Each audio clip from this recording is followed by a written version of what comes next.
आधी तर आज होळीच्या सर्वांना हार्दिक शुभेच्छा. आणि दुपारच्या 2 वाजेपासून तुम्ही वेट केला त्याच्याबद्दल क्षमा मागतो. कारण मारोड वगैरे जे आहे ना न्हावीजवळ, तिथं 2 मिटिंगा झाल्या आणि त्याला वेळ लागला, त्याच्यामुळे मी येऊ शकला नाही. नंतर जेवणाला गेल्यानंतर मग मी निघून आलो, भरूणामध्ये आलो इकडे. बरोबर. तर केळीविषयक जे चर्चासत्र आपल्याला इथं करायचं आहे, केळीच ना पूर्ण गावात केळीचं जे चर्चासत्र आपल्याला करायचं आहे, तर इथं आमचे जे आदरणीय आळावांमध्ये दिलीप पण आहे दिलीप हो, त्यांनी इथे इन्व्हाइट केलं. त्यांच्या गावामध्ये चांगल्या बऱ्यापैकी इथं आळावांमध्ये वडगाव जे गाव आहे तिथे गेल्या 2 वर्षापासून बी किशानला फॉलो करतात. किसान पाठशाला त्यांनी फॉलो केलेला आहे.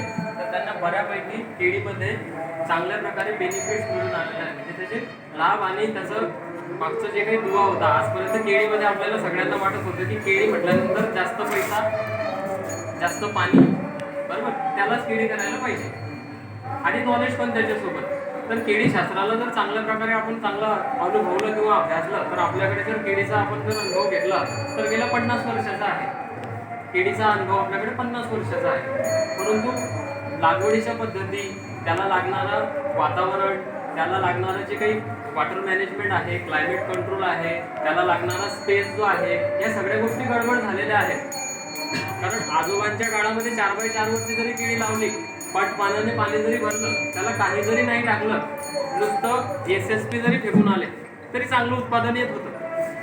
त्या टायमाला त्या जमिनीमध्ये कस होता, जसं आपण म्हणतो ना म्हाताऱ्या माणसामध्ये भरपूर कस आहे, तर त्या टायमाचं खाण पिणं, वातावरण, ह्या गोष्टी सगळ्या निसर्गाची चांगल्या होत्या, सानिध्यात होत्या. आता वातावरण गडबड झालेलं आहे, त्याच्यानुसार मग आपल्याला त्या गोष्टी चेंज कराव्या लागतात.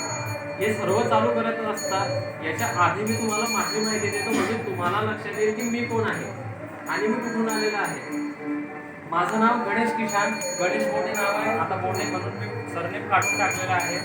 एक शेतकऱ्याचा मुलगा म्हणून किसान म्हणूनच मी मागे लावतो. जसे बलराम किशानला जर तुम्ही बघत असाल तर त्यांनी सुद्धा त्यांचं सरनेम लावणं काढून टाकलेलं आहे. कारण किसान म्हटल्यानंतर एक मानवतामध्ये तिथे येतो, कोणत्याही प्रकारचा जातीभेद तिथे येत नाही, बरोबर. म्हणून किसान हे आपल्यामध्ये, आता हिच्यामध्येच आपण 4 प्रकारच्या जातीची व्यक्ती असू शकतो. तर जात पात धर्म न पाळता किसान इथं बसलेला आहे. त्या किसानच्या ज्या समस्या आहेत त्या समस्यांचं सोल्युशन करण्यासाठी मी इथं आलेला आहे. माझं मूळ गाव सावद्याजवळ कुंभारखेडा छोटंसं गाव आहे.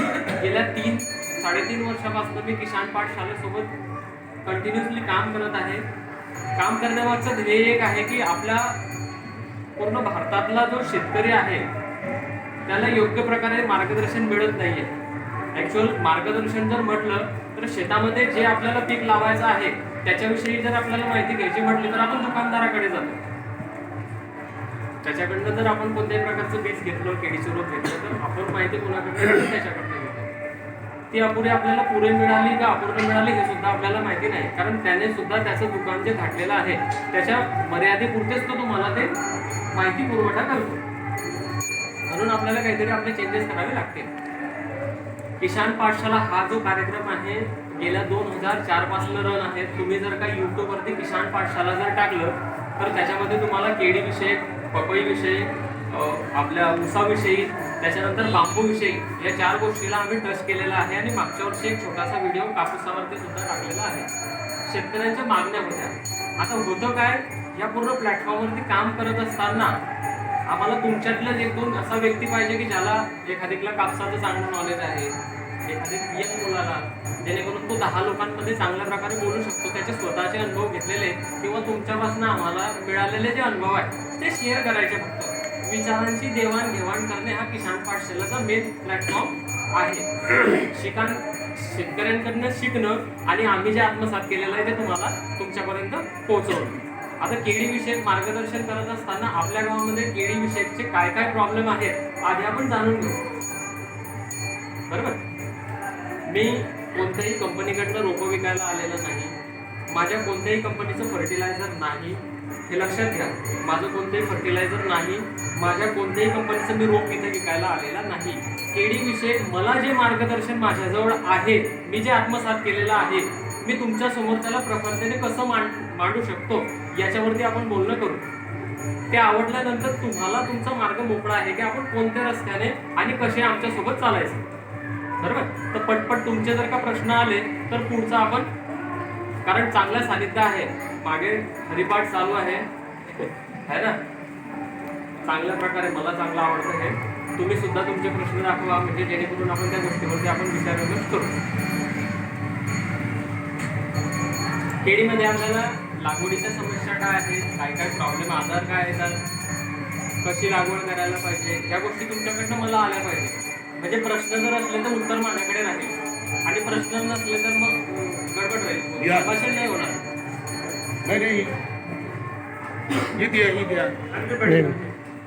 तुमच्याजवळ जो प्रश्न असेल, रोप असू द्या, कंद असू द्या, आता लागवड केलेली असू द्या किंवा केलेलीच नाहीये तर आता पुढे करायची आहे. सर आता लागवड करायची जूनच्या मे आणि एप्रिलच्या दरम्यान.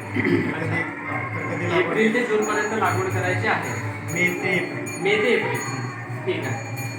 मे ते एप्रिलमध्ये लागवड करायची आहे. का करायला पाहिजे आणि कशासाठी करायला पाहिजे आणि कशी केली पाहिजे, हे 3 प्रश्न त्यातून निघाले. दुसरा, मे ते जून मध्ये लागवड करायची आहे तर 3 प्रश्न त्यातून निघाले. का करायला पाहिजे, कशी करायला पाहिजे, बरोबर, आणि कंद लावायला पाहिजे का रोपं लावायला पाहिजे, किती राहायला पाहिजे. आणि त्याच्यानंतर ती दक्षिण, उत्तर, पूर्व, पश्चिम काय असलं पाहिजे. बरोबर, हा एक चांगला प्रश्न आहे. अजून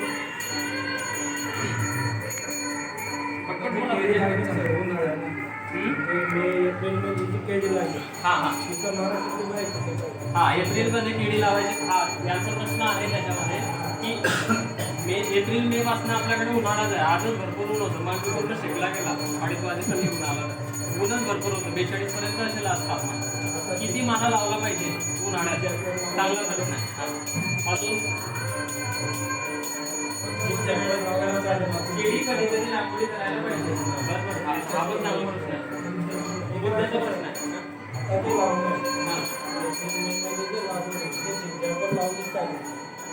अच्छा, जिल्ह्यावरती लावली तर चालेल का, बरोबर. मेन प्रश्न तोच आहे की एप्रिल मे जून पर्यंत लावायची आहे केळी, तर मला किती स्पेसवरती लावावं लागेल आणि त्याच्यासाठी काय प्रिकॉशन घ्यावं लागेल आणि काय ग्राम मला ठेवावं लागेल, हे 3 मेन प्रश्न आहेत. आणि का मी लावायचं, का मी ऑगस्टमध्ये लावायचं नाही, का सप्टेंबरमध्ये लावायचं नाही, मे मध्ये त्याच्यामध्येच का लावायचं, बरोबर, तो एक प्रश्न. का आणि कशासाठी जर उत्तर जर मिळालं तर मग पुढे चांगल्या प्रकारे जाऊ शकतो. अजून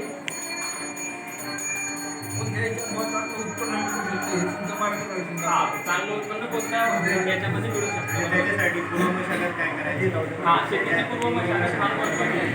हा सगळ्यात मोठा पहिला प्रश्न पाहिजे की शेतीची पूर्व मशागत मी कशी करायला पाहिजे. मग त्याच्यामध्ये जमिनीचा प्रकार येईल, कोणाची काळी असेल, कोणाची गुराण असेल, कोणाची दगडाळ पट्टी असेल, कोणाची गाळाची मृदा असेल, कोणाची लाल मृदा असू शकते, कोणाची चुनखडी मिक्स असू शकते, मातीचे भरपूर प्रकार आहेत. जवळजवळ 99% एकच आहे की जमीन आहे आपल्याकडे, चुनखडी मिक्स आहे. केळीमध्ये दुसरं पीक लावू शकतो, आंतरपीक घ्यायला पाहिजे का केळीमध्ये, ठीक आहे, दुसरं पीक लावू शकता का बुवा. तर ते आंतरपीकच ना, आंतरपीकच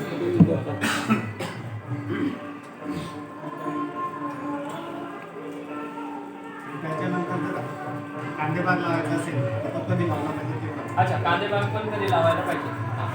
आपल्याकडे केळीला लागवड कधी कधी करतात ह्या क्षेत्रामध्ये, पिंपरीमध्ये मी म्हणतो फक्त. आमच्याकडे मेन काय आहे माहिती का प्रॉब्लेम असेल, आमच्याकडे जून नंतर जर पावसाळा जेव्हा सुरुवात होते ना, जून नंतर आपल्याकडे ट्रक जात नाही. अच्छा, आम्हाला त्यांचा प्रॉब्लेम आहे म्हणून तुम्ही सिलेक्शन करता. तर जूनच्या आत आमचा माल निघायला पाहिजे या हिशोबाने, किंवा एकतर म्हणजे ऑक्टोबर नंतर चालू झाला पाहिजे, नोव्हेंबर ऑक्टोबर नंतर. कांदेबाग प्रॉब्लेम गंभीर आहे, महत्वाचा असायचा प्रॉब्लेम त्या हिशोबाने आम्हाला एप्रिल मे मध्ये जे लागवड होते थंडीमध्ये निष्फळ येते, बरोबर, अटकते. जुलै नंतर वाद लागतात, रात पण जास्त असते आणि चांगली येते. बरोबर, थंडीमध्ये निष्फळ आल्यानंतर अटकते, चॉकिंग होते, बरोबर, तेच विषय मी बघत आला. आता इथे किती शेतकऱ्यांची केळीचे बाग आहेत, सगळ्यांचे आहेत.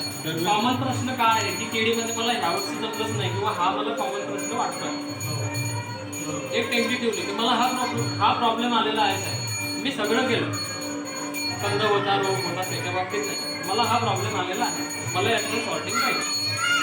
एक कॉमन प्रश्न असेल ना आपला सगळ्यांना, चोकिंग झालेला आहे.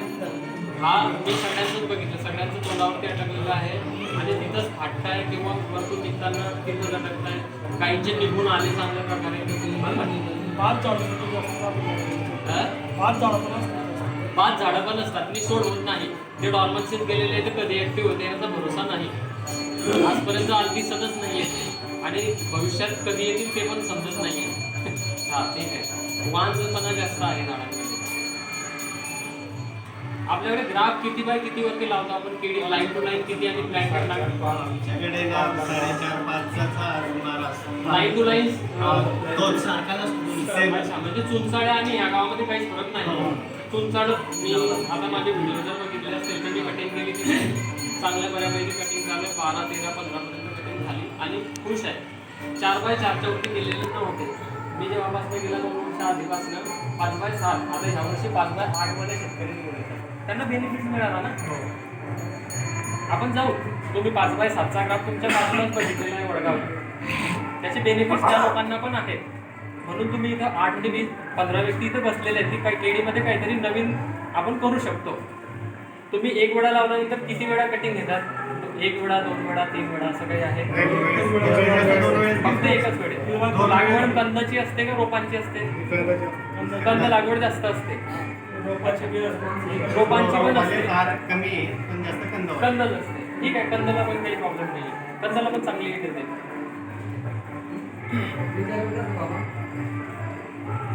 आता बऱ्यापैकी आपले प्रश्न निघाले बरोबर. केळीची लागवड कधी केली पाहिजे? केळीची लागवड जर का आता मार्च एप्रिल मे मध्ये करायची आहे तर पूर्व मशागत कशी केली पाहिजे? जमिनीची मशागत, शेणखत किती टाकायला पाहिजे, नांगरणी करायला पाहिजे, नको करायला पाहिजे, शेणखत नांगरणीच्या आधी टाकायला पाहिजे पण नंतर टाकायला पाहिजे किंवा टाकायलाच नको बरोबर. हे कॉमन क्वेश्चन. उन्हाळ्यात जर मी केळी लावत आहे तर त्याच्यासाठी मी त्या शेतामध्ये काय क्लायमेट कंट्रोल करू शकतो म्हणजे जेणेकरून उन्हाच्या फटक्यापासून ते वाचेल बरोबर. हा मेन गंभीर प्रश्न आहे. आता कंद लावतो म्हणून ठीक आहे की कंदाला एक वेळा लावून जरी सोडला तरी तो 1.5 महिना तर त्याच्या डॉर्मन्सीमध्ये असतो. तुम्ही काही नैसर्गिक केलं त्याला पण त्याच्या परिस्थितीत असतो. पण त्याच्यामध्ये धामे जास्त जातात, जर्मिनेशन जास्त होत नाही बरोबर. होतं ना, धामे जास्त जातात. म्हणजे आपण चुका पडल्या म्हणतो ना आपल्याकडे, काय म्हणतो? आमच्याकडे दुलाव म्हणतो. काय म्हणतात? चुका भरल्या पडतात. तर त्या चुका बी भरायला नको. एक सारखं जर्मिनेशन व्हायला पाहिजे त्याच्यावरती सुद्धा बोलतो बरोबर. तिसरी गोष्ट काकाचं म्हणणं आहे की केळी कधी कधी लागली गेली पाहिजे म्हणजे आम्हाला भाव चांगले मिळतील बरोबर. ह्या गोष्ट पण फार चांगली आहे पण त्याच्यामुळे ते सांगायचे आहे तुमच्याकडे शेताला रस्ताच न फार महत्वाची गोष्ट आहे. 4 महिने आमच्याकडे रस्ता नसतो. सरांचा प्रश्न आहे की नाही, तुमचा प्रश्न होता मला वाटतं की जून जुलैमध्ये जर का केळी लागली तर तिचा ॲव्हरेज मे किंवा एप्रिलपेक्षा चांगला असतो बरोबर. आणि सप्टेंबर त्याच्यापेक्षाही ऑगस्ट आणि सप्टेंबरमध्ये लागलेलं तर त्याच्यापेक्षाही बेस्ट असतो. कांदेबागाचा एकदम डलच येतो बरोबर आहे. आपण ते बघितलेलं आहे. हे सुद्धा आहे आपल्याकडे, याचं सुद्धा आपण हे करू गेलो. बाकी जे कॉमन प्रश्न आहे तुमचं ह्या वर्षी ते झालं वाटतं. चोकिंग कशामुळे झालं मला एक टेंटेटिव्हली मी जर तुम्हाला प्रखरतेने जर विचारलं तर एकदम चांगलं उत्तर द्या आणि खरोखर द्या. आजच्या 3 महिने आधी जेव्हा डिसेंबर चालू होता जेव्हा केळीला 2 रुपये भाव होता, जेव्हा केळीला 2 ते 3 रुपये भाव होता किती लोकांनी फर्टिलायझर दिलं? एकानेही दिलं नाही बरोबर. म्हणजे ज्या वेळेला त्याचा पिकअप पिरियड होता वरनं तर थंडी आहेच त्या टायमाला त्याला पाणी पण भरपूर पाहिजे आणि त्याला जगण्यासाठी अन्न पण पाहिजे. त्या टायमाला आपण केलं काय? 2.5 रुपये भावात थोडं तर काही वाटतच नाही की चालत चढतील का नाही. कारण जानेवारीच्या 22 ते 25 तारखेपर्यंत थंडीच होती, केळीच कापली जात नव्हती. 25 तारखेपर्यंत भरपूर शेतकऱ्यांनी केलं काय? मी सांगतो 100%तनं 70% शेतकऱ्यांनी फर्टिलायझर दिलंच नाही. पाण्यावरतीच चालली गंमत. खरी गोष्ट आहे ना, रिअल आहे ना. कारण आपल्याला सुद्धा वाटत होतं की त्याला आतापर्यंत जो खर्च केलेला आहे तो निघतो का न निघतो. म्हणून त्या टायमाला ज्या पानांचे जे हे आले ना ते एकाच ठिकाणून निघून आले. आणि ज्या टायमाला 10 फेब्रुवारीपासून 12 फेब्रुवारीपासून 5-6, 5-6, 7-8 आणि 22 फेब्रुवारी नंतर डायरेक्ट 11-12 रेड तुम्ही डायरेक्ट दुकानावर पडाल त्या टायमाला ना पोटॅश मिळालं ना DAP मिळालं. खरी गोष्ट आहेत ना, गायब मार्केटमध्ये 0.050 घ्या या 1261 घ्या, हे सगळं रिअल कंडिशन आहे. पण त्या टायमाला तुम्ही दिलं, तर ते दिल्यामुळे काय झालं, ते फळ तर तोंडापर्यंत आलं. ज्यांनी चांगलं दिलं त्याचं बाहेर निघालं. ज्याला क्वचित खिशामध्ये पैसे नव्हते किंवा परिस्थिती नव्हती त्याने त्याच्या परिस्थितीनुसार दिलं. मग 3000 फळांमध्ये अशी झाडं आहेत की 500 झाडं तर ते तिथंच उभे मध्ये अटकलेले आहेत.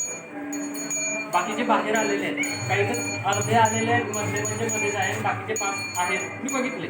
काही काहींचे सगळेच निघून आले, पण थोडासा स्टंप एवढा आहे आणि पंजे आले 7 आणि केळं आहे 100 आहेत ना. असे पुअर बंच आहेत ना, असे एकदम भरभरीत नाही. झाड एवढं दिसते, हाईट बी चांगली झाली, हिरवळ बी चांगली आहे, परंतु घड छोटा पडला, अपेक्षेपेक्षा कमी आलेला. किंवा कोणता घड तर एकदमच मोठा आलेला आहे की तो कधी बघितला सुद्धा नाही आपल्या शेतामध्ये. उत्कृष्ट आले. अनइव्हन ग्रोथ झाल्यामुळे, वातावरण अनइव्हन झाल्यामुळे, आपलं बॅलन्स चुकल्यामुळे त्या गोष्टी घडतात. तो कंद असू द्या, रोप असू द्या, केळी हे कंदवर्गीय पीक असल्यामुळे हे खादाड पीक आहे केळी. आता खादाड पीक म्हटल्यानंतर मग आपण युरिया DAP पोटॅशच टाकत राहायचा का आपल्या शेतांमध्ये? कारण 1750 तर आताच आहे आणि त्यांनी गेल्या 2 दिवस आधी पेपर आउट करून टाकलेलं आहे की मिळतं का न मिळतं आणि कितीला मिळतं हे सुद्धा नाही. मग शेतकऱ्याला पर्याय काय आहे? केळी तर लावावीच लागेल. आपण केळीशिवाय आपलं दुसरं पीक आहे तरी काय? मुख्य पीक केळीच आहे आपलं. जळगाव जिल्हा जर म्हटला आपला तर मुख्य पीक केळीच येतं आपल्या नावावरती. आता 2 दिवस आधी चांगली बातमी, गोड बातमी आपल्याला ऐकायला आली की केळीला फळाचा दर्जा मिळाला. तर जेणेकरून नवीन गाईडलाईन काय येतात त्याची पण मी प्रतीक्षा करत आहे की चला बाबा आपल्या शेतकऱ्यांना काहीतरी लाभ मिळेल.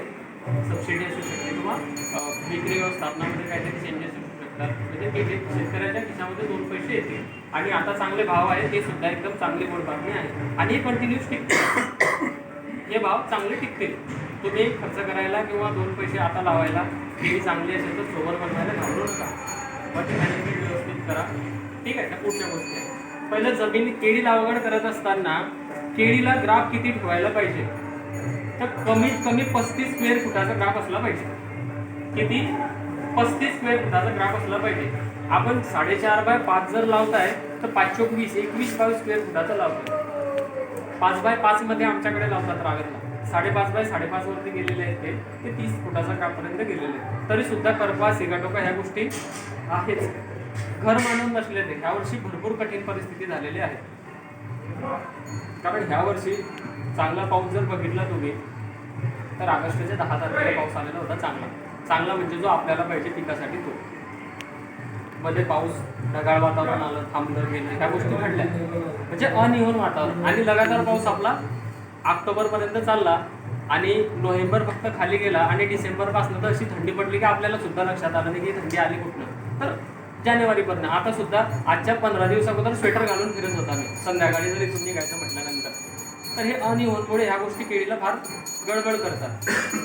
असो त्या गोष्टीला आपण काही त्याला आळा घालू शकत नाही. तर आपल्याला जर केळी लावायची आहे तर आपल्याला क्लायमेट कंट्रोल करावं लागेल. आता जमिनीची मशागत करत असताना 1 एकरमध्ये केळी जर लावायची असली तर मी 1 एकरचं पूर्ण कधी तुम्हाला सांगतो. म्हणजे जेणेकरून कोणी 5 एकर करत असेल, कोणी 3 एकर करत असेल, कोणी 10 एकर करत असेल, किंवा कोणी 1 बिघा करत असेल. आपल्याकडे एकरचंच प्रमाण चालतं. 1 एकर जर केळी करत असेल शेतकरी तर 1 एकरामध्ये किमान आपल्याला 3 ट्रॉली शेणखत टाकावं लागतं. बायोमास टाकतं. कमीत कमी जास्तीत जास्त तुम्ही तुमच्या घरचं जे शेणखत आहे किंवा तुम्हाला मिळालेलं आहे तर तुम्ही 5 ट्रॉली शेणखत घेऊ शकता. शेणखत टाकायचं कधी? आता जर का हरभरा आपला निघत असला, हरभरा, गहू, मका असतील आपले, तर तो निघाल्यानंतर जमिनीला 8 ते 10 दिवस तापू द्यायची. ज्या परिस्थितीत आहे त्या, आज हरभरा कापला आपण काढला त्या परिस्थितीत त्याला तापू द्यायचं. तापल्यानंतर 5 ते 8 दिवसानंतर त्याला पलटी पिलाव करायचं. पलटी पिलाव केला की त्याला 5 ते 7 दिवस तापू द्यायचं आणि शेणखत आपल्या बेडवरती हे मारून ठेवायचं. लांब असं खप्पा, म्हणजे त्यातलं पण बाष्प निघून जातं. आपण काय करतो, एखादी गाडीतलं शेण घेतो किंवा एखादी खप्पा जो असतो ना, तर त्याची अल्टापलट झाली पाहिजे, त्याची उष्णता निघाली पाहिजे. आपण तिथनं ट्रॉलीत टाकतो, ट्रॉलीतनं आपल्या शेतामध्ये आणतो, ते पलटी होऊन जाते. म्हणजे त्यातलं जे बाष्प असतं ते निघून जाते. हे शेणखताचा एक टप्पा झाला. एकरी 3 ट्रॉली शेणखत नागरती झाल्यानंतर भुगल्या टाकून देणे, म्हणजे जेणेकरून समान प्रमाणामध्ये आपण ते शेणखत आपल्या शेतामध्ये टाकू शकतो. ते पहिलं झालं. ते टाकल्यानंतर ते तापलं की 8 ते 15 दिवसानंतर तुम्ही आपल्याकडे ते पंजे असतात ना, त्याला काय म्हणतो आपण, ट्रिलर. ट्रिलर चालवायचं. म्हणजे ढेकडं जर असले, आता ढेकडं तुमच्याकडे सापडणार नाही कारण आपली जमीन गळवटीची आहे, मी बघितले, आपल्याकडे सापडणार नाही. तुम्ही नुसतं ट्रिलर जरी फिरवलं तरी एकदम मऊ मक्खन सारखी माती तुमची होऊन जाणार. म्हणजे वरच्या 6 इंच लेअरमध्ये तुमचं शेणखत आणि मातीचा तो प्लॅटफॉर्म बनून जाणार केळीसाठी. आणि लागवडीला कमीत कमी 35 स्क्वेअर फुटाचा ग्राफ घेत असताना रोटावेटर किंवा ट्रिलर केल्यानंतर बेड पूर्ण होईल आपला फ्लॅट झाल्यानंतर 10-10 फुटावरती नाल्या टाकायच्या. किती? 10-10 फुटावरती फक्त नाल्या टाकायच्या. आपण 5-5 वरती टाकत होतो ना, एक सोडून एक नाली टाकायची.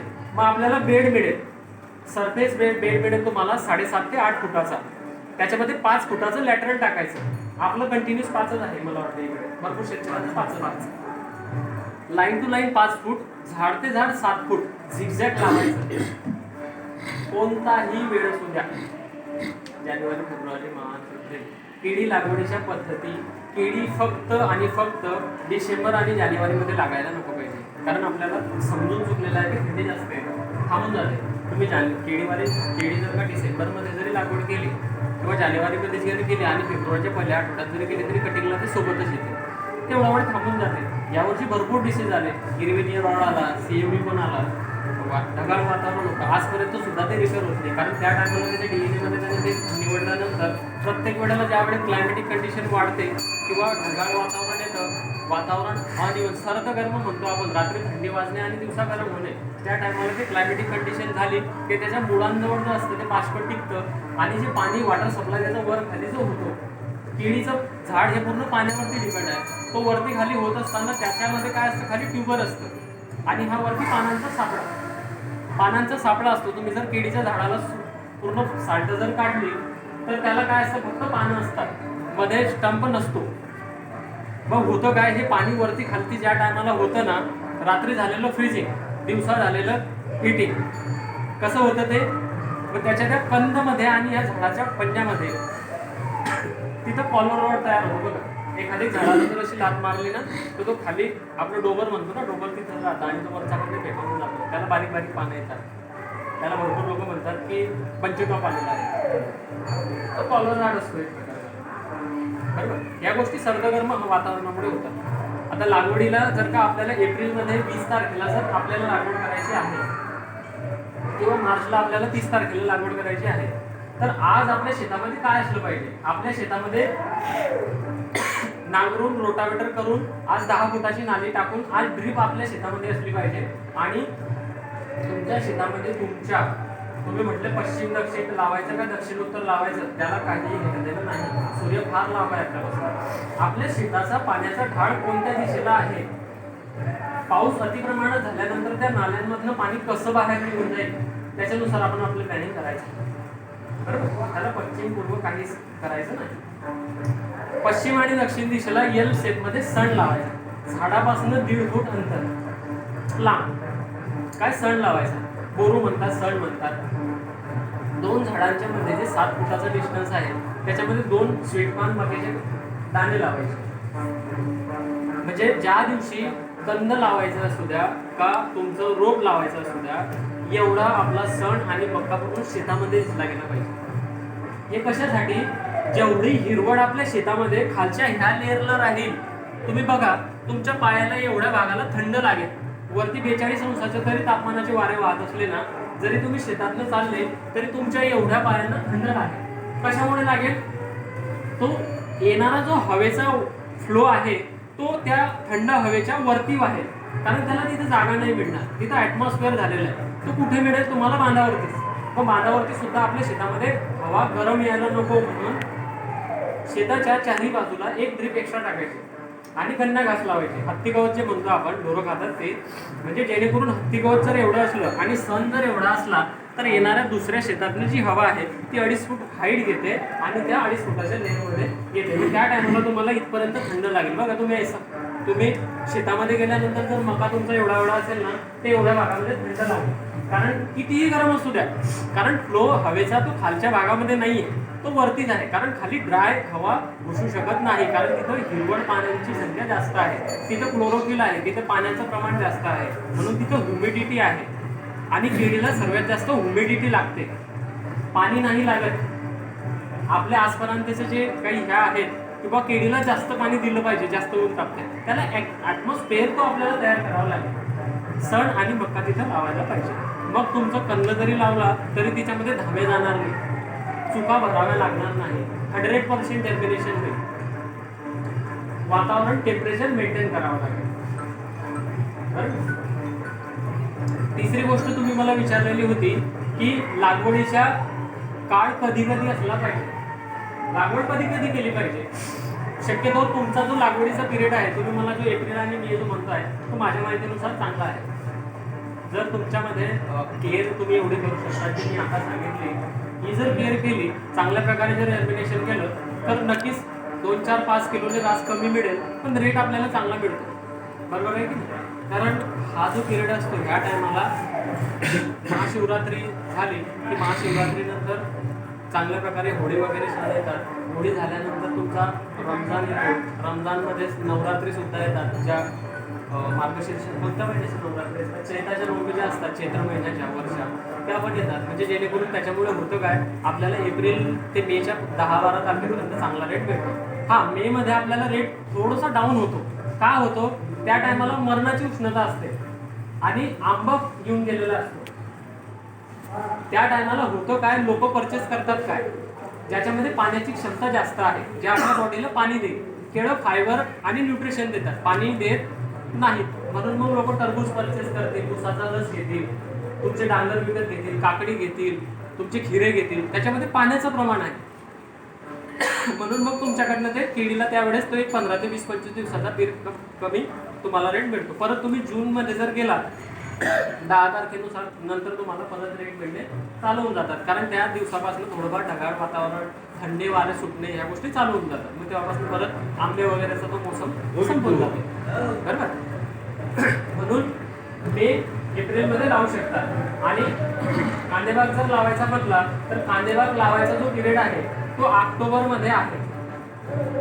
पण ऑक्टोबरमध्ये होतं काय, आपल्याकडे काही काही लोकांकडे असतात मूग असतो, उडीद असतो, तो निघत नाही, पावसाचं काही वातावरण असतं. तर मग ऑक्टोबरच्या शेवटल्या किंवा नोव्हेंबरच्या पहिल्या आठवड्यात, बाकी नोव्हेंबरच्या 15 तारखेला लावलेलं जरी हे असलं तर केव्हा काय थंडीची 1-2 जर लाट आली आणि त्याच्यात जर कधी रोग सापडला तर ते तिथंच थकून जातं.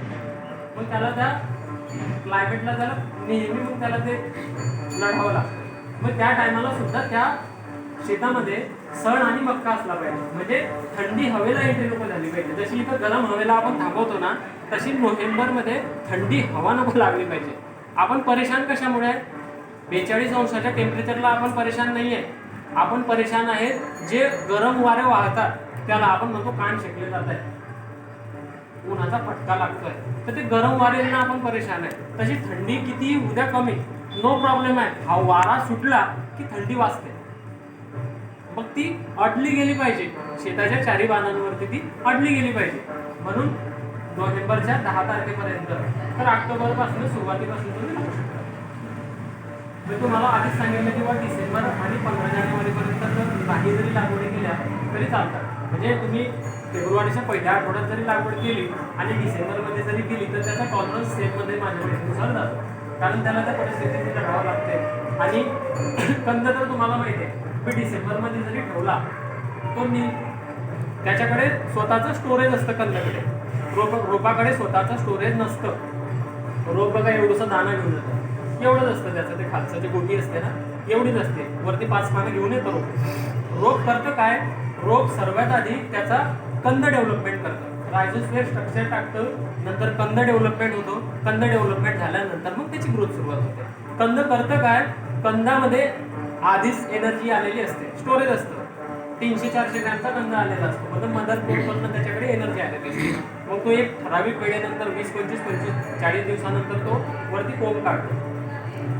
कोमानंतर जर तुम्ही रोप आणि कंदमध्ये जर कॉम्पिटिशन जर करायचं म्हटलं तर कंद आणि रोप, कंद फास्ट चालतं पहिले 2-2.5 महिने बघा, 3 महिन्यानंतर रोप त्याच्या पुढे पाडायला लागतं आणि 6व्या महिन्यात तर ते समजतच नाही. लक्षात येईल आपण म्हणतो चला आपलं भाग थोडा ठीक आहे ना, रोपं लावले आपल्याकडे असं म्हणतो ना, या रोपं लावले त्याचं काही वेगळं बरोबर. तर तो फरक आहे, कारण तो तिथं त्याचं पूर्ण जीवन व्यापन करतो, तो स्वतः तिथं डेव्हलप होतो आणि स्वतः डेव्हलप झाल्यामुळे मग तो त्या जागेवरती काबीज मिळवतो आणि झाड जे असतं ना हे स्वतःच्या स्टोर एनर्जीमध्ये जडा आल्या तर आल्या, मग त्याला वाटलं तर आपण जमिनीतून घ्यावं, नाहीतर मग आहे आपल्यामध्ये, आपल्या पोटामध्ये आहे, त्या गोष्टी तशा चालतात.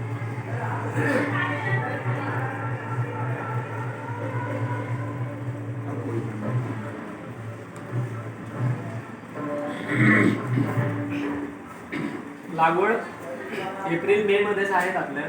ते एप्रिलमध्ये जर लागवडी कंद जरी करत असले किंवा रोपं जरी करत असले तर पूर्ण गावामध्ये जर का तुम्ही सगळे शेतकरी जर एका छताखाली बसलेले आहेत तर एक नियमाने केळी लावा. म्हणजे करा काय, जसं दादांनी जर म्हटलं की मला एप्रिलच्या 10 तारखेला केळी लावायची आहे, कंद सुद्धा का रोपं सुद्धा, ज्याची त्याची परिस्थिती असेल तर त्यांच्यासोबत कमीत कमी 5 शेतकरी आले पाहिजे. का तर गाडीची लोडिंग झाली पाहिजे. कटिंगचा प्रश्न होता ना कोणता होता मला वाटतं, कटिंग लोडिंग झाली पाहिजे. मग लोडिंगला असतं काय, आज आमच्याकडे कमीत कमी एका दिवसाला 5 गाड्यांची ऑर्डर आहे, पण एकाही ठिकाणी असं गाव सापडलं नाही की तिथं 17 ते 20 टनाची गाडी एकाच गावात पॅक होते. 10 शेतकऱ्यांकडे एक गाडी पॅक, सगळ्यांचं वेगवेगळं. काकाचं 5x5, 5x4, 5.5x5. त्या एका 17 टनाच्या गाडीमध्ये 5 लोकांचा माल गेल्यानंतर एक सारखी क्वांटिटी येणार आहे का तिथे? काकाजवळ पैसे, काकाजवळ पैशाचं चांगलं बटन टाकलं, तुमच्याजवळ नाही आहे, तुमच्या परिस्थितीत टाकलं, क्वालिटी कशी येणार? मग क्वालिटी जर तिथे डल आली तर तिथनं रिपीट ऑर्डर येणार आहे का? ते लगेच सांगणार की ते नाव आणून तो पहिले भत्ते पे जिसका था उसका भी. आता पहिले भत्तेवाले जे शेतामध्ये जर 2000 मध्ये जर 300 झाडं काढलेले आणि आज 40 तर कुठे येतो बाबा मला तिथं नाही आहे. त्या गोष्टी होतात. म्हणून एकाच वेळेस एकाच गावामध्ये एका टायमाला प्लॅन्टेशन झालं पाहिजे आणि एका रूपरेषेनं झालं पाहिजे. एका रूपरेषेनं झालं पाहिजे म्हणजे काय की तुमचा ग्राफ जो आहे सगळ्यांचा सारखा असला पाहिजे, म्हणजे क्वालिटी चांगली आहे. जर यांनी म्हटलं की मला 5x6 लावायचं आहे तर 5 लोकांनी 5x6च लावा, तेच थीम वापरा. त्यांनी जर म्हटलं की मला 5x7 लावायचं आहे, आता इथंच वडगाव म्हणून गाव आहे, एकाच गावामध्ये 70 ते 75 हजार केळीची रोपं रेवाची 5x7 झिगझॅगमध्ये लागलेली आहेत. जर तुम्ही न कळत जर गेलेत तिकडे तर बघून या. दोघं व्हरायटी आहेत, G9 पण आहे, रेवा पण आहे, त्याचं पण आपण घेऊ शकतो. आधी आपल्याकडचं क्लिअर करू.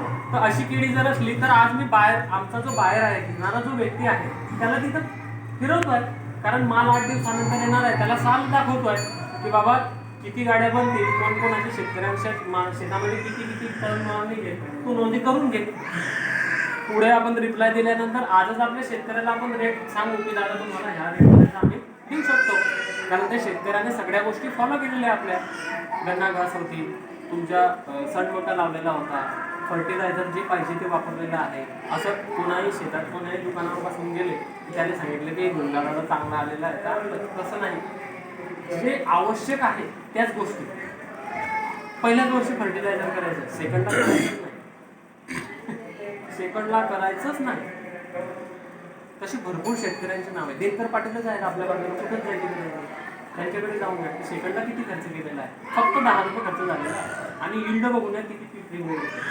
म्हणजे आपण केळी लागवड करत असताना एक लक्षात घ्यायचं की कंद लावा का रोपं लावा, कमीत कमी 3 वेळा कटिंग घेता आली पाहिजे. भलेही फर्स्टला आपल्याला 10 रुपये रेट मिळाला आणि सेकंडला पिल बागायला आपल्याला 5 रुपये रेट जरी मिळाला तरी चालतो, कारण खर्च झालेला नसतो. आपली अपेक्षा काय, 70 रुपये खर्च करून 10 रुपये रेट घेणं.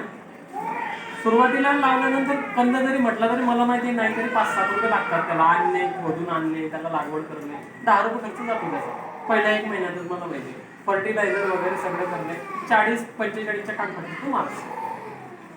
मग तुमची मजुरी आहे, तुमचं ड्रीप लाईनअप आहे, 60-70 रुपयापर्यंत तो कसा तर जातो शेवटपर्यंत, बरोबर. 70 रुपये खर्च करून आपली अपेक्षा आहे की 10 रुपये रेट जरी मिळाला तरी मला यावर्षी चांगल्या प्रकारे परवडेल. आता पिल भागाला आपल्याला काय करावं लागतं, ना ड्रीप टाकायचं आहे, ना शेणखत टाकायचं आहे, ना माणसं आणायचं आहे, कंद लावायचे आहे, काहीच नाही. फक्त योग्य वेळी योग्य पिल आपल्याला व्यवस्थित निवडायचं आहे आणि त्याला सोडायचं आहे. मदर प्लॅन्ट त्याच्याजवळ उभा आहे, त्याने वर्षभर आपण जे दिलेलं अन्न आहे त्याने घेतलेलं आहे. आता त्याने फळ दिल्यानंतर त्याचं काम काय आहे, त्याच्या मुलांना पोचलं. त्याच्या मुलांना ते पोचतात. त्याला फक्त पाणी वेळेवरती द्या आणि गुळ, गोबर, गोमूत्र, कचरा मल्चिंग करून जर केलं तुम्ही, चांगली यील्ड येते. जर वाटलं तुम्हाला की नाही बाबा मला 10 रुपयाचा तरी खर्च करायचा आहे, करा. 1-1.5 पोत्याचं तुम्हाला वाटत की टाकायचं, 2-3 बेसल डोस टाकले, चांगली यील्ड येते. बंच निघाल्यानंतर त्याला फ्रूट केअर करायचं. मात्र फ्रूट केअर करायचं म्हणजे काय की झाडाचा स्टंप जेवढा आहे, समजा आपल्या शेतामध्ये 32 ते 34 पर्यंत जर का त्याची गोलाई झाली स्टंपची आणि बंचला जर 12 ते 13 पंजे आले तर त्याला त्याच्या गोलाईप्रमाणे वरती पंजे ठेवायचे. जर का टेंटेटिव्हली मी तुम्हाला सांगतो की 32 इंचाचा जर का तुमचा स्टंप असला, जाडी जर असली फोडाची, तर त्याला 4 ने भागायचं. किती येतो? 8 पंजे आपल्या केळीला ठेवायचे. म्हणजे प्रीमियम लेंथ येईल तुम्हाला. आणि आपल्याकडे वाद्यावरती केळी विकली जाते, बरोबर. बंच केळं मोडायचे, एक 9 इंच दंडा ठेवायचा खाली, तिथनं तोडायचं, 2 केळं खाली राहू द्यायची, म्हणजे न्यूट्रिशन पूर्ण प्रॉपर येईल, बरोबर. आणि त्याच्यावरती विलियम स्प्रे करायचा. काय? माती आणि सुक्रोजचा. माती घ्यायची कुठली? माती असल्या ठिकाणची घ्यायची, आपल्याकडे आपण पडीत जमीन जिथे म्हणतो तिथं. एखादी वडाचं झाड लावलेलं आहे, तिथं जमीन पडीत पडलेली आहे, काटेबाभोई आपल्याकडे घ्यायची नाही, कारण इकडे आहेत भरपूर ठिकाणी काटेबाभोई. त्या काटेबाभोईची घ्यायची नाही. पडीत पडलेली जमीन किंवा एखादी वडाचं झाड, पिंपळाचं झाड बऱ्याच दिवसापासून उभं आहे, त्याचा पालापाचोळा खाली पडतो, पाणी आलं की ते पूर्ण तिथंच जाते. तिथं 3x4चा गड्डा खोदायचा, त्याची चार किनारीची 20 किलो माती घ्यायची आणि 200 ग्रॅम व्हायसोनोबेटा घ्यायचा. सुक्रोज जो बी किशानचं प्रोडक्ट आहे, एकच आहे, परंतु त्याचे अल्टिमेट रिझल्ट आहेत. तुम्ही प्रत्येक याच्यावरती घेऊ शकता. तुमची केळी, पपई, तुमचा अंगूर, कांदा, कशावरती तुम्ही घेऊ शकता. फिश, माईस, न्यूट्रिशन सगळ्या गोष्टीसाठी ते काम करतं. त्याला 2 दिवस पाण्यामध्ये टाकायचं, 15-20 मिनिटं हलवायचं, एखादी झाडाखाली किंवा तिथं झाकून ठेवायचं त्याला वरती तोड. तिसऱ्या दिवशी माती खाली बसून जाते, वरचं जे पाणी आहे त्याला कपड्याने छानायचं, पंपामध्ये घ्यायचं आणि त्या घरावरती स्प्रे करून टाकायचं. त्याला बंद करायचं आणि स्प्रे शेड्यूल फ्रूट केअर करायची. हे महिन्यातनं 4 वेळा स्प्रे करायचे. बस संपला विषय. केळ्याने टर्न घेतला. जर तुम्हाला वाटलं की मला अजून चांगल्या प्रीमियम क्वालिटीचं बनवायचं आहे तर माझ्याशी संपर्क करायचा. तुम्हाला जर तुमचा एक चांगला गट जर बनवला तुम्ही, तर तुम्हाला त्याच्यानंतरच्या जर प्रोसिजर लागतील, जसं तुम्हाला बॅगिंग करायचं आहे किंवा त्याच्या पुढचं काही नॉलेज असलं तर बॅगिंग वगैरे आमच्याकडे तुम्हाला भेटून जाते. तुम्हाला FPC मध्ये एंट्री करून घेऊ. फार्मर प्रोड्युसर कंपनी आपली बी किसानची बनलेली आहे. त्यातनं तुम्हाला लागणारं जे मटेरियल आहे ते तुम्हाला पुरवठा होऊन जाईल. म्हणजे केळी कटिंगला आम्हीच येऊ शकतो, बरोबर. म्हणजे केळी कटिंग करत असताना जे तुम्हाला बॅगिंगचा खर्च लागलेला आहे तो तिथे मायनस करून मग तुम्हाला तुमचे पैसे मिळून जातात. जो काही 5-10 हजार रुपये जो खर्च लागलेला आहे, म्हणजे एवढी मदत जरी झाली शेतकऱ्यांमध्ये फारच कमी, बरोबर. आता अजून काय प्रश्न होते आपले? तुमच्याकडे जेव्हा जी केळी काटली जाते त्या केळीचं असं आहे, त्यांनी आम्ही बरोबर जर लावलं तरी आम्ही 1-3 महिना मागे जातो, बरोबर. आपलं लेट येतं, बरोबर. 1-1.5 महिना लेट जातो. हा सगळ्यात मोठा प्रश्न आहे आणि चांगल्या ॲग्रोनॉमिक्सला मानायला तयार आहे. आपल्या जमीन भुरान पाठच्या आहे, ते चांगल्या प्रकारे सर्वे केलेला आहे. तापी नदीचा इच्छापूर पर्यंत, इच्छापूर असू द्या, तुमचं शहापूर तिकडे पुढे असू द्या, जिथं जिथं तापी नदीचा गड भुरानचा पाठचा आहे तिथं कंद लावा का रोपं लावा. कटिंग 12 ते 14 महिनेच लागतात. मी बघितलेलं आहे, ऑब्झर्वेशन केलेलं आहे. आणि जे काळी पाठचे जे केळीचे जे आहेत, जिथं काळी माती आहे तिथं 10व्या ते 11व्या महिन्यात खतम होऊन जातात, म्हणजे संपून जातात. हाच प्रश्न आहे ना.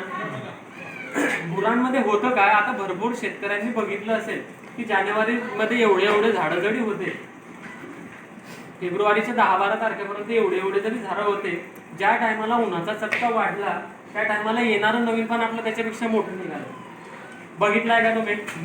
हे ऑब्झर्वेशन आहे कोणाचं? भलेही त्याने नुसतं पाणीच देऊ द्या शेतकऱ्याने, न्यूट्रिशनची आवश्यकताच नाही, नुसतं पाणी जरी दिलं तरी ज्या टायमाला उन्हाचा चटका वाढतो त्या टायमाला आपल्या धुरांच्या जमिनीमध्ये आपली केळी फुलते. आपण म्हणतो की यार काय पळायला लागले रे आपली केळी. आणि क्वालिटी बी सकाळीशी येते. आपल्या केळ्याला पोपटी कलर येतो, शायनिंग चांगली असते, टणक असते केळं, लॉंग सर्व्हायव्हल चालते आपलं केळं, बरोबर. घडाला चांगली क्वालिटी असते आणि पडणारा घड कमीत कमी माझ्या माहितीनुसार काही काही शेतकऱ्यांकडे 50 किलोचा घड सुद्धा तुम्ही मोडलेला असेल, 50 ते 60 किलोचा सुद्धा कंदचा असू द्या मध्ये. हे आपल्या जमिनीची पॉवर आहे. तर ती त्या भुरांच्या पाठमुळे काढते. भुरांना केळी हे सन लिव्हिंग क्रॉप आहे.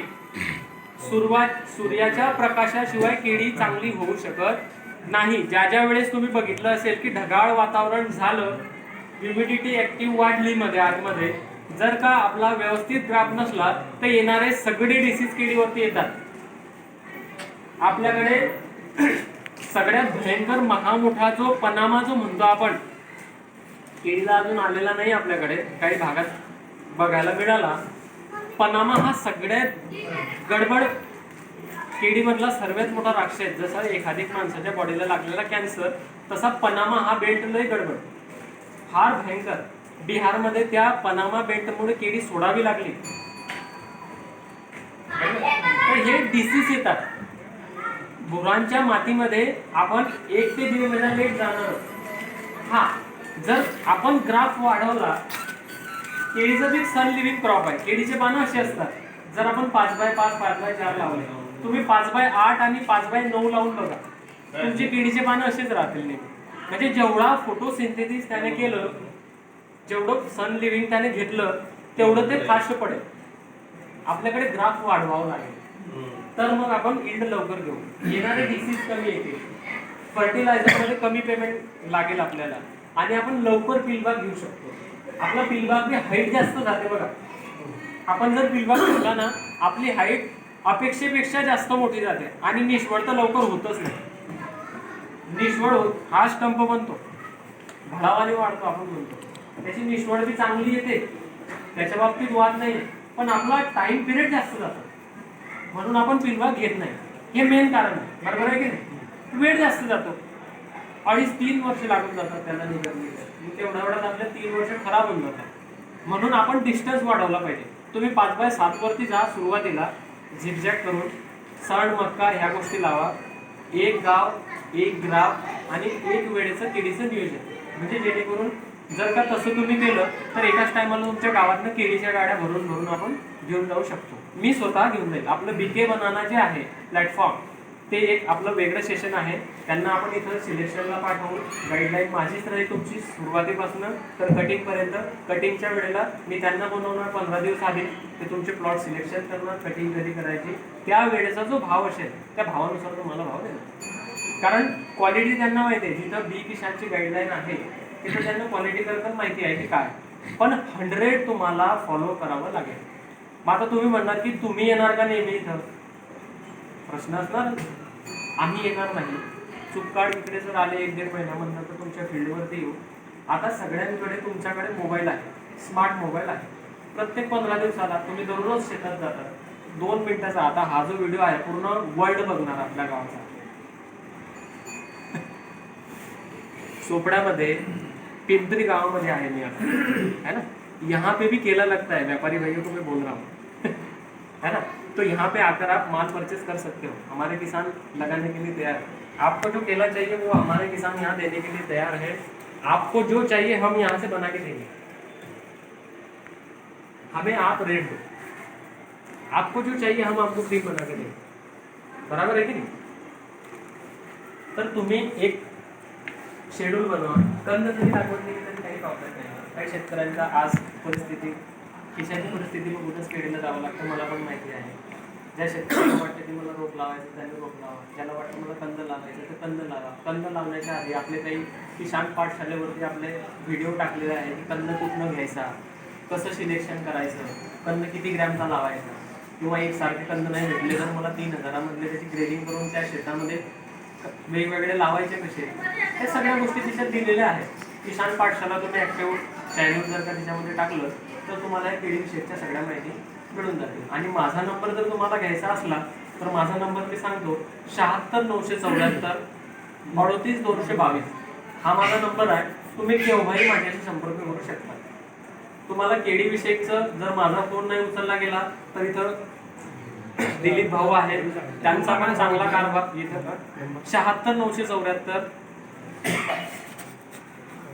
38,222 हा माझा नंबर झाला. आणि चोपडा शिवारामध्ये जर का चांगल्या प्रतीचं मार्गदर्शन नेहमी पाठपुरावा जर करायचा म्हटला तर आमचे दिनकर भाऊ आणि आमचे दिलीप पाटील, दिलीप दादांना मी विनंती करतो की त्यांनी सुद्धा तुमचा नंबर सांगा. 9823176677 दिलीप पाटील. म्हणजे जेणेकरून यांच्याशी सुद्धा तुम्ही संपर्क साधून ज्यांना इथलं प्लॉट व्हिजिट करायचं आहे की इथं 70-30 कन्सेप्ट कुठे लागलेला आहे, केडी लागवडीच्या ज्या पद्धती आहेत 70-30 जो कन्सेप्ट आहे आपला नाली पाली कचरा मंचिंग 5x7 झिगझॅगचे जे कन्सेप्ट आहे तिथे वडगावला जाऊन बघा. भरपूर लांबून शेतकरी येतात बघायला. तिथं तुम्ही बघा, तुमचं प्लॅनिंग करा आणि एक दिशेने शेती करा, बरोबर.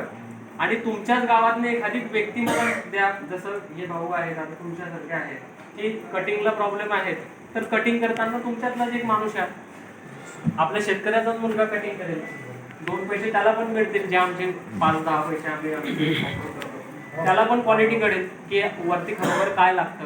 कारण कोणतीही गोष्ट आपण स्वतः करत नाही तोपर्यंत आपल्याला लक्षात येत नाही.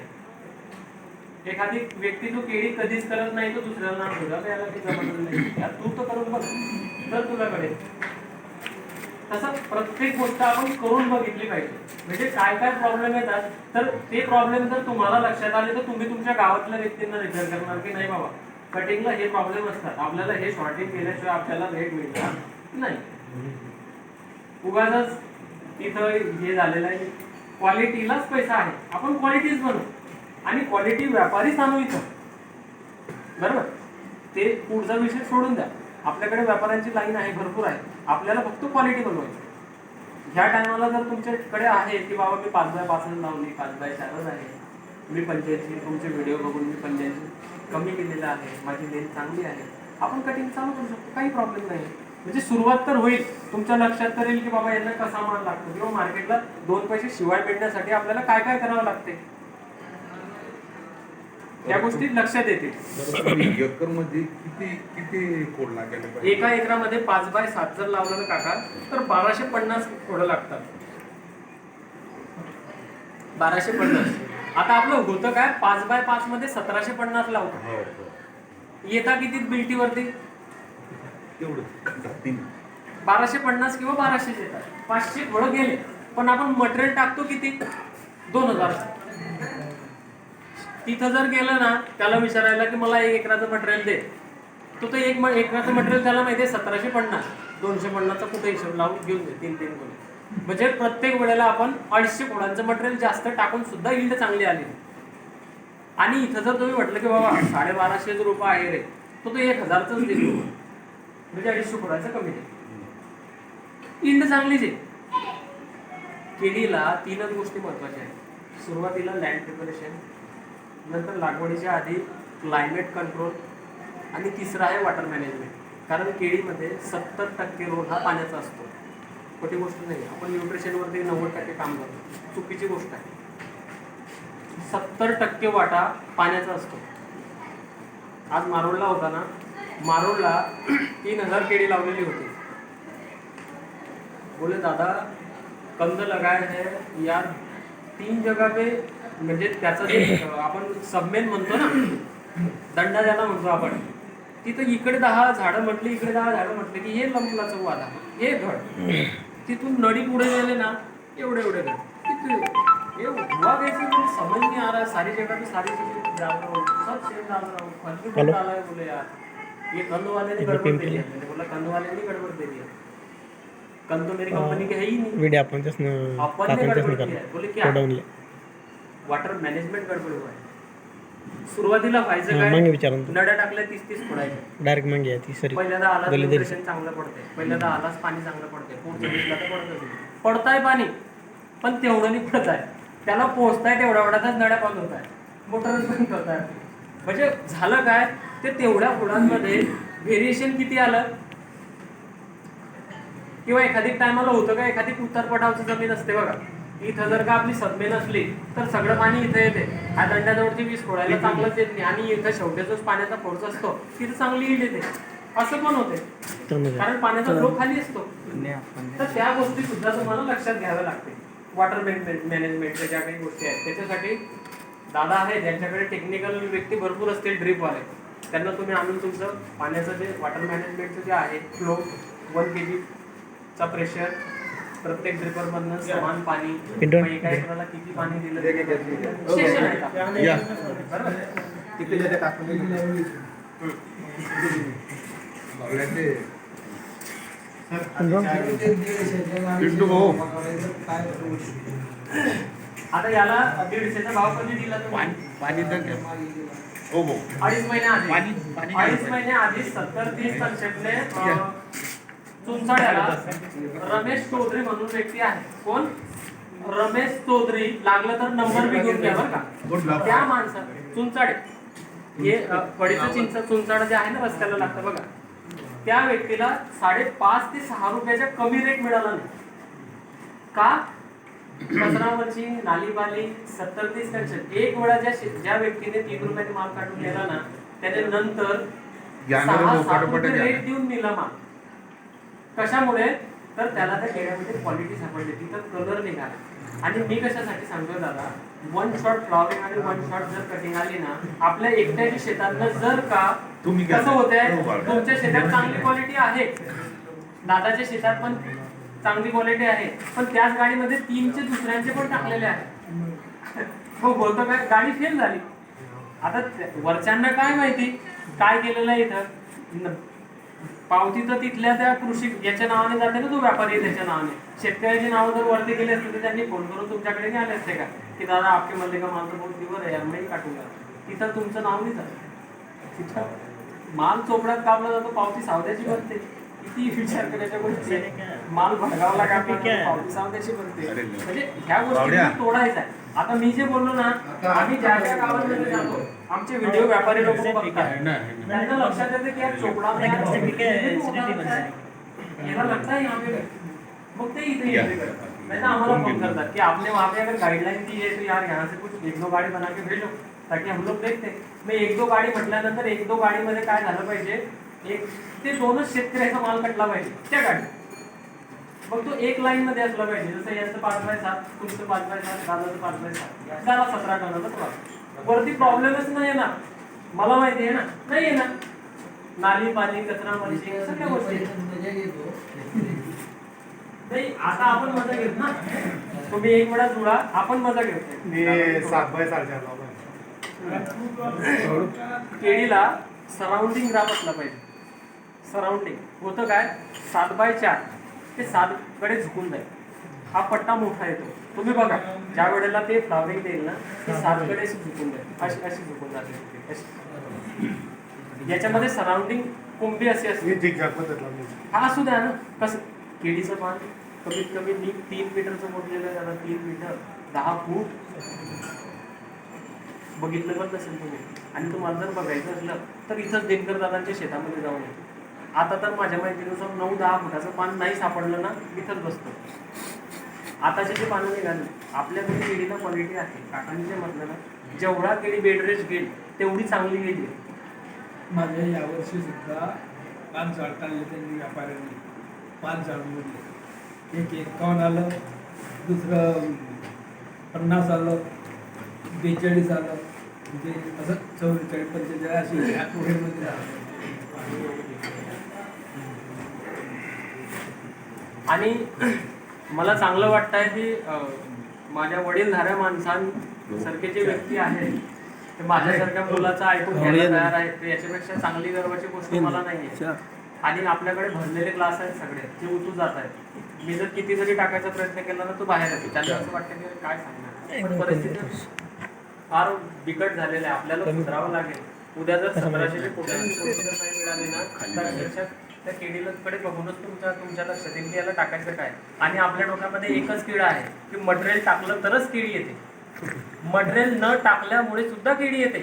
जाऊन बघून यायच्या शेतात, दिनकर दादांच्या शेतामध्ये जाऊन बघून या.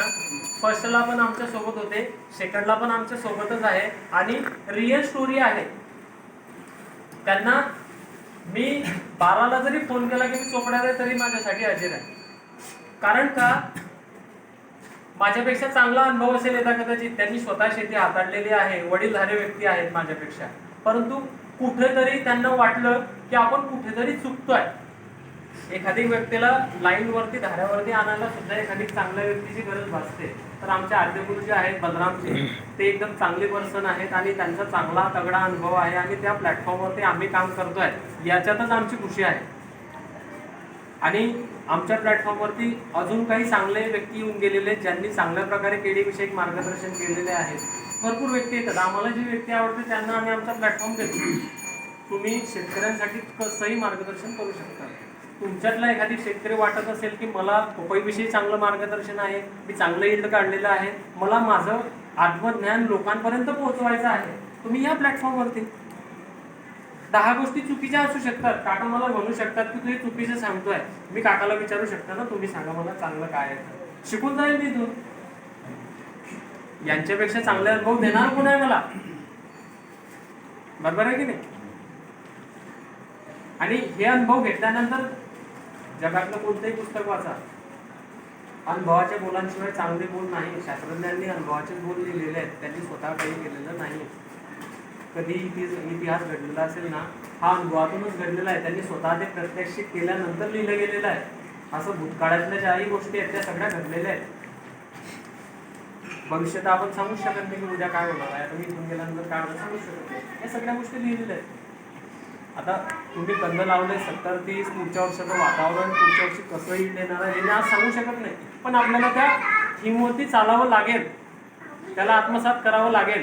कारण केळी हे पीक एकदा लावल्यानंतर काढायचीच गरज नाही, हे आमचं म्हणणं आहे. ठीक आहे, तुम्ही जर म्हटलं की मला 3 वर्ष घ्यायचं, 3 वर्ष घ्यायचं, तर केळी कंदवर्गीय पीक आहे का, त्याला एक वेळा टाकलं ना तिथे त्याला ट्युबर क्रॉप येतच असतात. पण कंपन्यांचं बघा, प्रत्येकाला पोटं पाणी दिलेले आहेत, फर्टिलायझरवाला फर्टिलायझरसाठी फिरतोय, रोपांवाला रोपांसाठी फिरतोय, तर त्यांचे बी पोटं आहेत, मग ठीक आहे. परंतु ते आपल्याला समजावं लागेल की आपल्याला किती पद त्यांचं घ्यायचं आहे आणि आपल्याला काय करायचं आहे, बरोबर? बंद करू. नाही काही प्रश्न असले तर सांगा. त्याचा खर्च किती? खर्च नाही ना सर, माती फुकट भेटते आहे, बरोबर? सुक्रोज 200 रुपयाचं येईल ते एका ड्रमला, बरोबर? 4 वेळा जर स्प्रे केला तर 800 रुपयाचा सुक्रोज लागेल तुम्हाला. वायसोलोमेटा सांगतो ना विषय. BI वगैरे मी बोललोच नाही. मी फ्रूट केअर आपल्या सर्वसामान्य व्यक्तींसाठी आपण सांगितलं आणि सगळ्यात बेस्ट आहे सर. पण करायचं कधी मी सांगतो, जसं यांचं BI जे असतं ते डोक्यावरती कंबळ घेऊन उभं राहिलं तर 1/3 त्याला वरून ते मारतात इंजेक्शन, बघा असं पटकन टाकतात त्याच्यात, मग ते खाली येतं. ते टाकायचं कार्य काय असतं की त्या कंबळामध्ये असे घड असताना ते उलटे असतात, असे पहिले असे असतात, ते खाली आल्यानंतर असे होतात आणि असे ओपन होतात. मग होतं काय, 1/3 जर मारलं तर ते इंजेक्शन आणि पडलेलं जे लिक्विड असतं ते पूर्ण पंजांपर्यंत जातं. ते मारण्यामागचं कारण का आणि कशासाठी, तर केळीचा तो बंच बाहेर निघाल्यानंतर त्याच्यामध्ये स्मेल असतो बघा. आपल्याला सुद्धा वाटतं की हे ताजं केळ काढून खाऊन घ्यायला पाहिजे, स्मेल असतो. नवीन येणारं पान, नवीन येणारं फळ, याच्यावरती ह्या जगामध्ये असलेले जे थ्रिप्स माइट्स आहेत, जे बारीक कीटक आहेत, त्याचा अधिकार आहे. कारण त्याचं अन्न आहे ना, भोजन आहे त्याचं, ते त्याच्यावरती अटॅक करायला नको म्हणून ते आधीपासून तिथं इंजेक्ट करून ठेवतात. म्हणजे कमळ न कळत कोणत्या दिवशी निघतं आपल्याला सुद्धा कळत नाही, कोणत्या रात्रीला बाहेर येतं.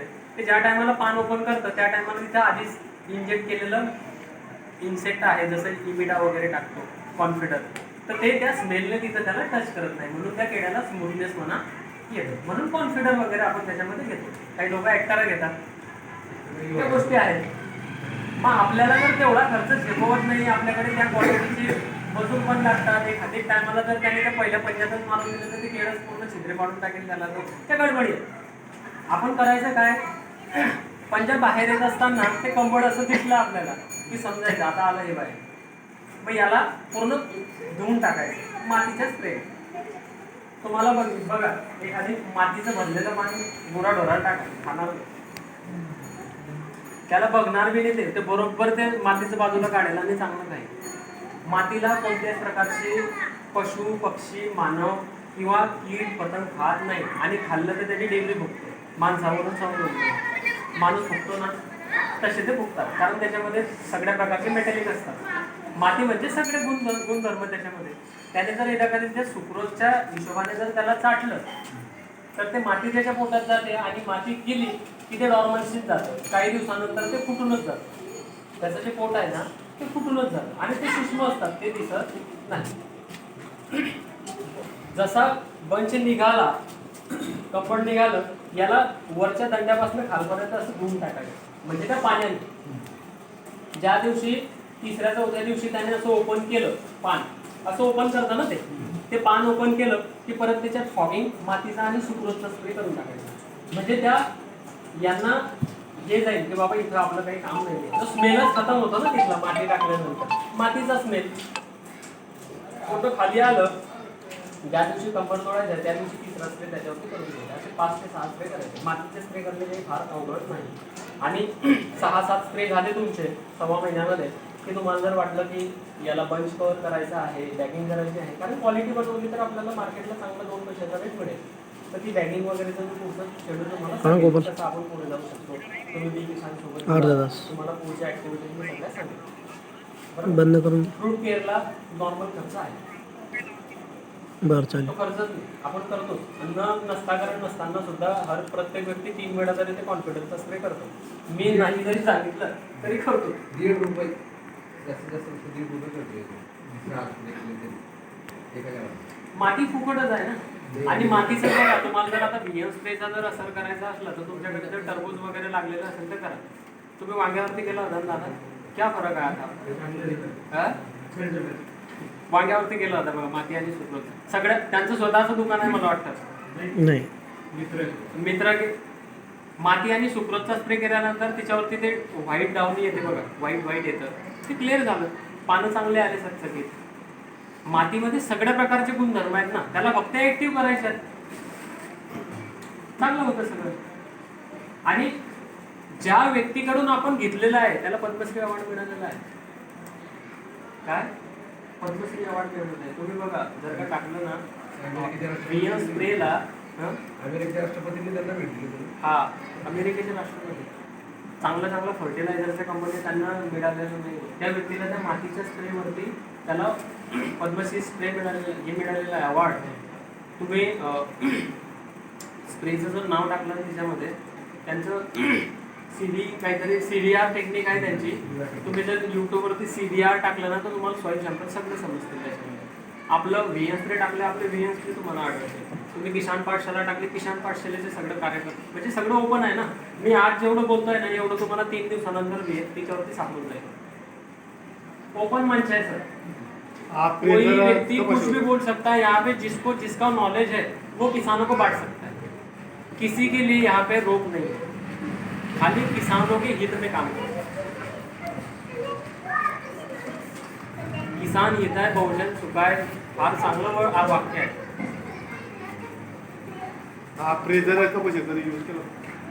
कपाशीवरती अहो यांची मी सांगतो सगळ्या R&D यांच्याकडे झालेले आहे, दिनकर दादांकडे.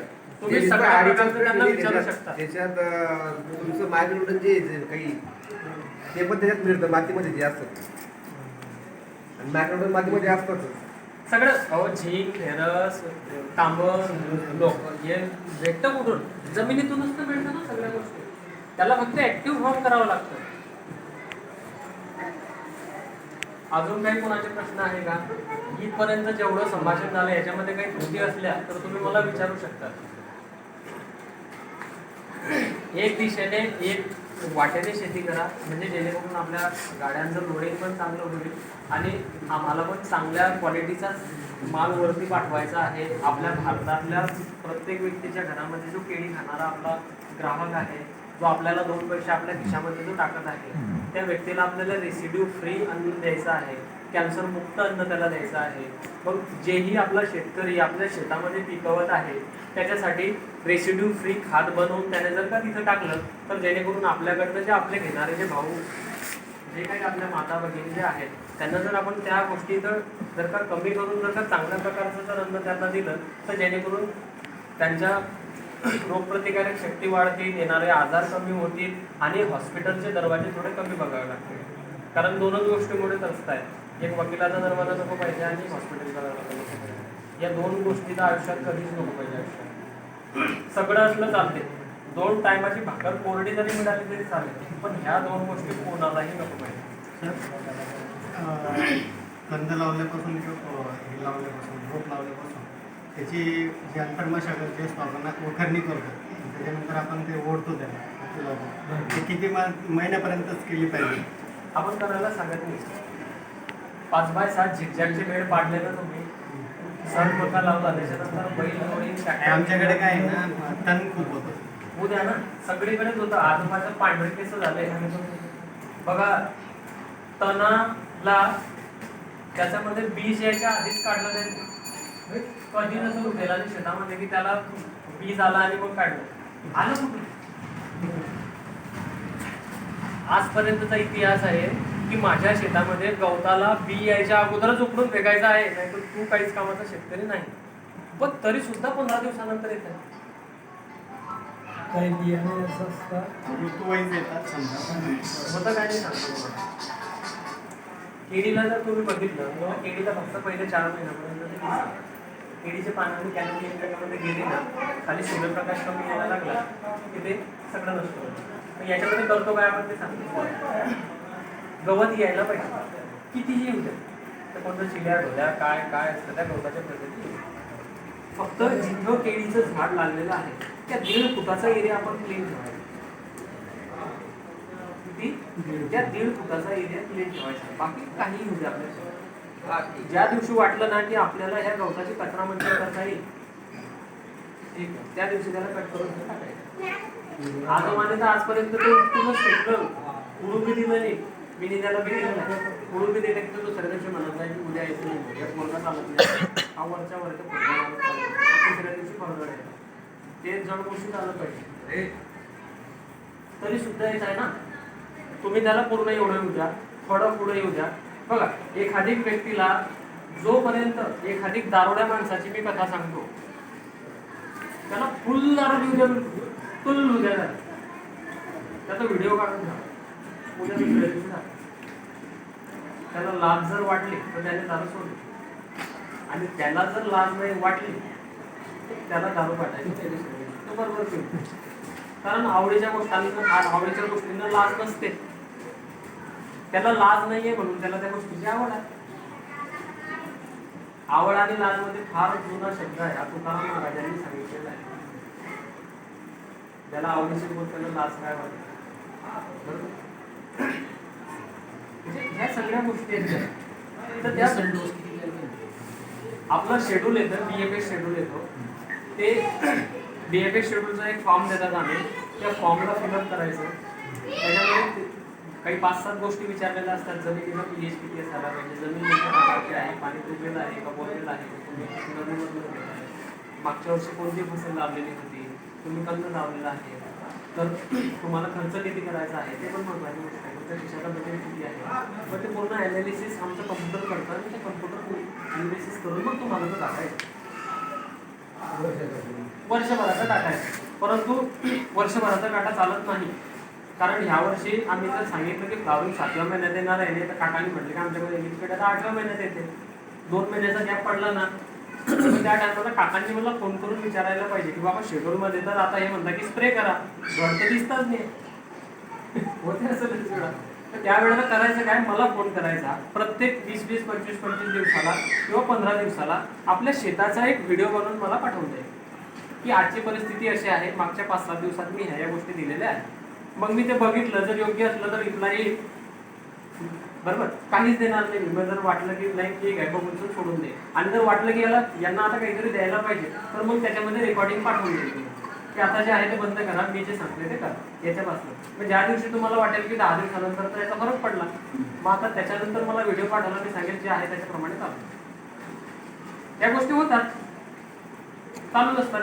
कारण वातावरण कधी काय चेंज होईल ते आपल्याला सांगता येत नाही. आणि वर्षभराचं आम्ही देतो, कशासाठी देतो की आता युरिया, DAP, पोटॅश वगैरे ह्या गोष्टी काही भेटत नाही, तरी टेंटेटिव्हली आपल्याकडे हे येऊन जातो की बाबा मला एका वर्षासाठी किती लागणार आहे, तर ते स्टोअर करून ठेवतो आपण. सेकंडला तर आपलं काहीच नाही.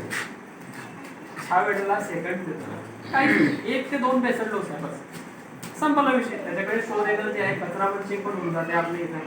ग्राफ मोठा असल्या कारण त्याला पण चांगली वाढ मिळते, तो एकदम हाईट जात नाही, चांगली ईल्ड येते. तिसऱ्याला त्याच्यापेक्षाही चांगली ईल्ड येते. बघा तुम्ही करून. हे पहिला केली तो पहिला आपण दुसरा म्हणजे बघायला म्हणजे येतो ना, येतो. आणि आपल्याला हेच करायचं आहे यांना. आणि प्रत्येक गावामध्ये आता तुम्ही जरी एवढे व्यक्ती बसलेले आहेत, चांगली गोष्ट आहे. कशामुळे बसलेले आहेत हे मला माहिती आहे. हे ह्या गावामध्ये दिनकर दादांमुळे बसलेले आहेत, कारण हे 2.5-3 वर्ष झाले असतील तुम्हाला यायला माझ्याकडे, है ना. तर त्या टायमाला यांनी ज्या टायमाला शेतामध्ये केलं तेव्हा यांना वेळे म्हणत होते यांच्या गावात. त्यांनी तो वेळापणा केला म्हणून आज सगळे चांगले व्यक्ती आपल्या सोबत आहेत. तुम्ही आमच्या सोबत आहे म्हणजे तुम्हाला कुठं तरी वाटलं की नाही बी किशान सोबत, बलराम किशान सोबत, गणेश सोबत आपण चालायला पाहिजे, म्हणून तुम्ही आमच्या सोबत आहे. आणि आपण चालणारच. हा कारवा बनणार आहे, हा फार मोठा. आणि गणेश एकटा नाहीये, या गावातनं एक परत गणेश काढायचा आपल्याला. प्रत्येक गावातनं एक व्यक्ती काढायचा, आणि प्रत्येक गावातनं एक व्यक्ती नुसतं केळीवरतीच नाही, ज्याला ज्या पिकाविषयी माहिती आहे त्या पिकाविषयी त्याने मार्गदर्शन करायला पाहिजे. माझं हे म्हणणं आहे. हळद तूर त्याचं नॉलेज टाकायला पाहिजे मार्केटला. ते बघा, एखादी व्यक्तीला जो आज अशी कंडिशन आहे की शेजारचा बाजूला काय पिशवी टाकतोय ते आपल्याला सांगेल, ते पट्टी मारून आणतो, याला कळायला नको. या गडबडीत होईल कसं काय? खराब झालं तर सांगतो की हे टाकलं होतं, सगळे गडबड झालं, आपला शत्रू राहतो खरंच सांगता. आणि चांगलं झालं ना तो म्हणतो किती लपवून पुढच्या वर्षी काढू आपण. फटबी नको शिवती, नाही तर फटली ते परत ते घेऊन बाटल्या तर नुसत्या त्या टर्पलच काढून देतात. नाही हो, आपल्या पुढे जाणं अशी भूमिका आहे. आपल्या पुढे या जाणं गोष्टी या होत्या कशामुळे? आता रेट डाऊन होण्यामागचं कारण व्यापाऱ्याला दोष देऊ शकत नाही. एका गावामध्ये 5 शेतकऱ्यांच्या ठिकाणी एक गाडी जर भरली, वेगवेगळा कलर आला, तो 5 रुपयाचा रेट आहे तर तो 3च लागेल ना. त्याला माहिती इथे किती डोकं फोडलं तरी काही उपयोग नाही. मागच्या वर्षी मी एकटा होतो, मला अगोदर अडचण आली, जोपर्यंत माझ्या गाडीचं रोड होतं तोपर्यंत चांगलं होतं. 200-250 आड झालं तर ह्याच भावाने कामावं लागलं मला इथं पैसे. नाही आता होईल काय नाही म्हणजे काय, आपला जर ग्रुप जर आला तर ते द्यावं नाही लागणार. येऊन झाला तरी पूर्वी मागच्या वर्षी meeting झाली होती ना, ते तरी गाडी पूर्ण निघाली. म्हणजे आणि म्हणजे त्या meeting ला आलो. तुम्ही पण होता.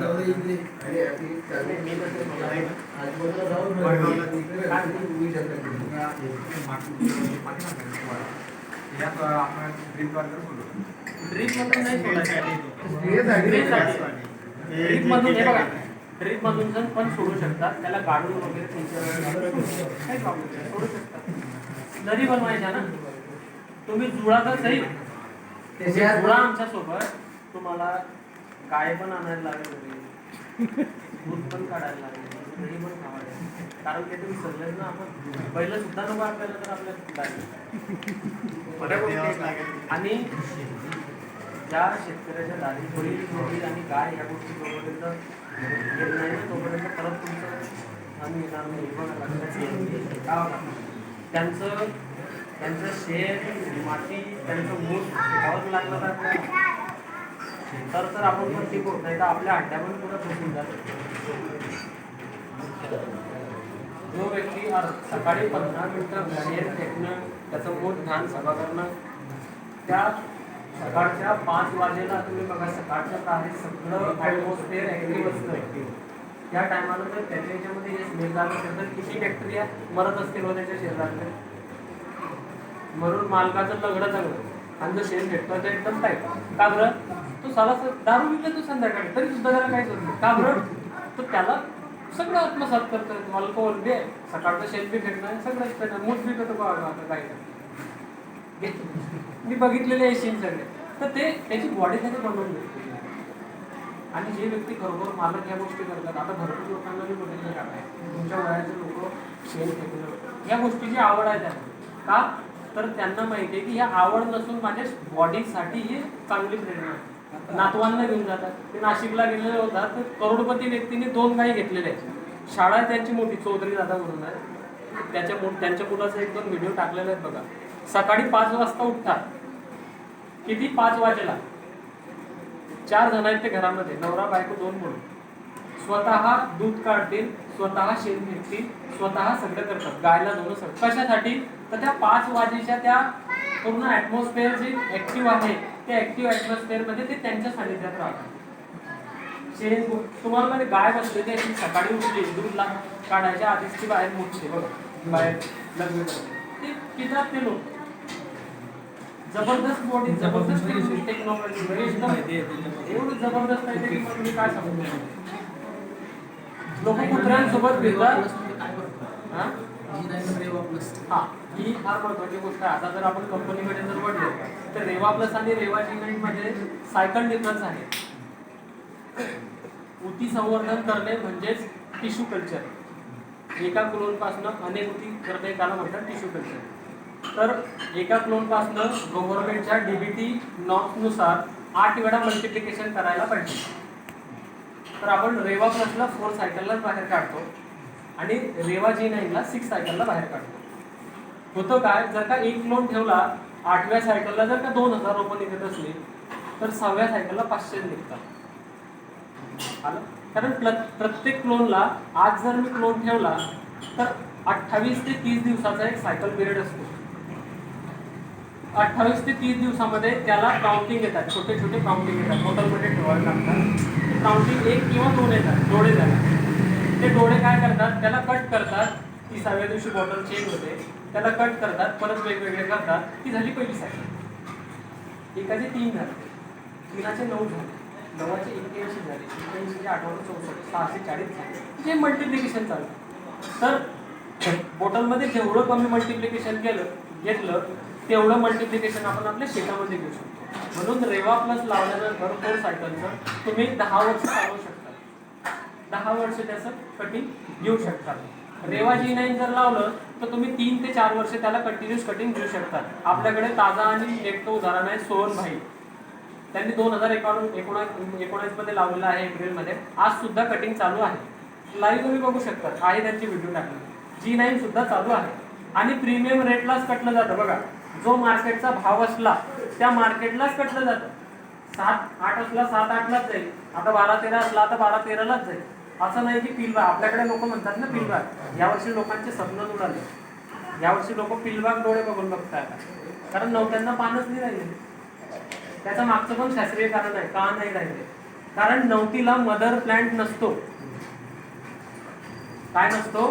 मदर थर्ड नसतो. पिलबागाला मदर प्लांट असतो. जर का एखाद्या शेतकऱ्याने मदर प्लांट ठेवलेला असला तर त्या मदरचं जे रिव्हर्स फूड असतं ते त्याचं बेबी घेतं.